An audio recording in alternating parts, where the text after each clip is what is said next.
প্রবাস জীবনটা জেলখানার মতো। এখানে সবকিছুই চলে নিয়ম মতো। নিয়মের বাইরে তুমি চলতে পারবে না। বিনা মেয়াদে কারাবন্দী জীবন ধারণের নামই হচ্ছে প্রবাসী। এই জীবনে যেটা শিখবে সেটা তুমি কোথাও পাবে না। অনেক মানুষ দেখবে তুমি, সবাই এখানে পরিশ্রমী। টাকার পেছনে ছুটতে ছুটতে মানুষের মনটা হয়ে যায় পাথরের মতো। খারাপ বললেও খারাপ লাগে না, কারণ আমরা যে ভাই প্রবাসী। মনের সাথে যুদ্ধ করে মানুষ হয় প্রবাসী। মা বাবা ভাই বোন যারাই ছিল আপনজন, সবাই আমাকে পর করেছে, বানিয়েছে প্রবাস নামের টাকা মেশিন।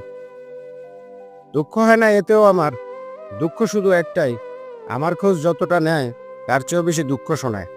আমিও ভাই কইতে পারি না, বেতন যা পাই সবই তো দেশে পাঠাই। রাতে যখন ঘুমাতে যাই চোখের কোণে আসে পানি। দুঃখ শোনার মানুষ নাই, কারণ আমরা যে ভাই প্রবাসী।